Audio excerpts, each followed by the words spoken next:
Layers, masking, and blend modes are the three basic knowledge you just need for any background design in Photoshop.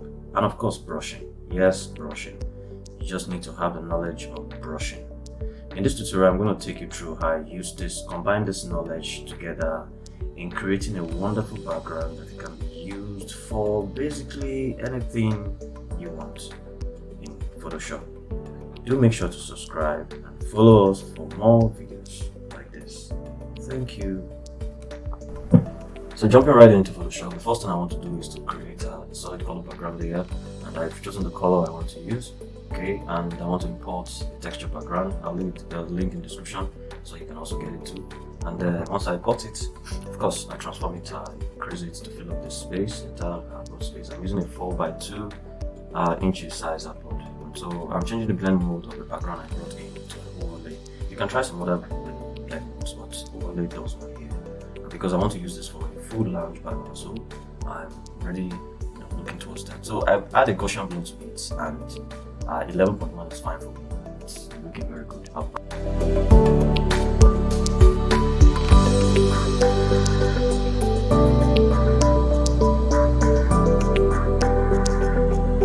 Going straight now to Unsplash, where I'm going to be downloading some nice pictures. You can skip through, look for something you want. You can also check on pexels.com.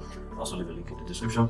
And most importantly is that when you select one item, you try to look through, because it will always give you related items. That's one of the good things about this website. Just like Pinterest, if you use Pinterest very well like me, you can always select one picture and it shows you the lookalikes from all the listing ads on the website. And so that's what I'm going through. I'm looking for a nice picture that portrays a very good background. I'm going to download many. Yeah, I don't get tired of downloading. I just download. At the end of the day, I make my choice.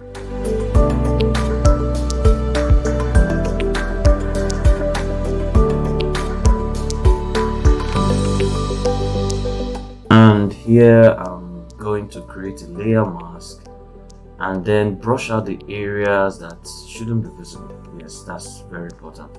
The areas that shouldn't be visible, I'm brushing them out and taking note. I also reduce my opacity to about 20%. I'm using a soft brush. You should know what that means, okay?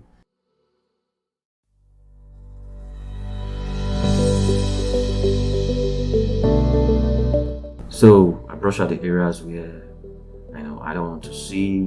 I can reduce the opacity to 20% to brush out those areas. And then I like what I see. If I like it, it's okay. Then I import the next one.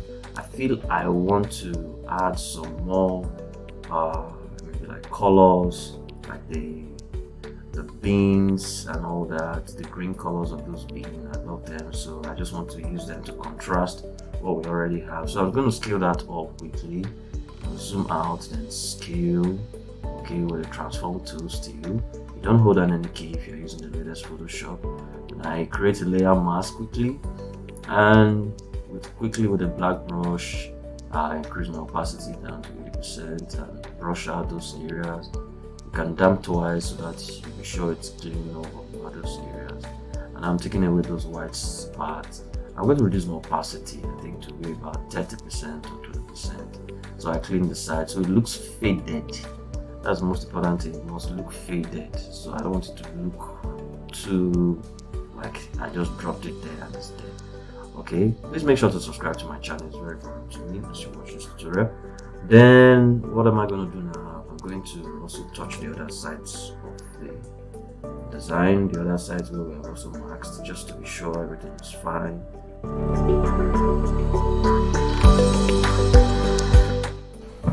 Next, I go to the filter menu. I'll go straight to the blur and Gaussian blur, select it.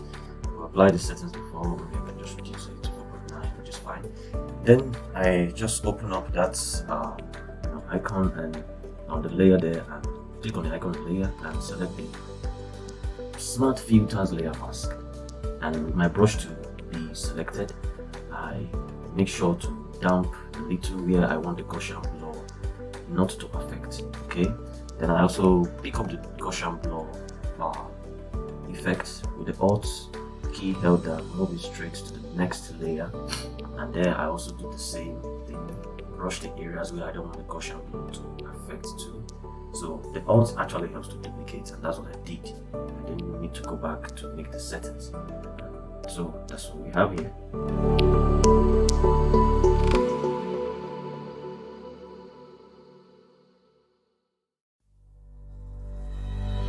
So next I'm going to look for a very nice pattern that describes a food or something that is related to that. I have one already, which I've also leave in the description, so you can also use for your practice. And then I import it and scale it like so. Okay, I don't like the colors, red, green colors, because I'm trying to make it form like a pattern or a watermark on the background, so I don't need it. So first of all, I'm going to desaturate it, take away the colors out of it, and then play a little bit with the contrast, because I'm trying to get some contrast. I like those outlines, dark outlines I'm seeing there. So I'm going to use blend mode to change it. Any blend mode I just like, I'm going to stop. Fortunately, color dodge for me. Okay, so I like the color dodge because I know I'll still control the opacity, and that's what I'm going to do like so. I'm going to reduce the opacity way down to something. Okay, find what works for you. For me, this works for me, and it's okay. Yeah, so that's basically it. With this, you can put any text on top, create anything you want. I just named it to BG.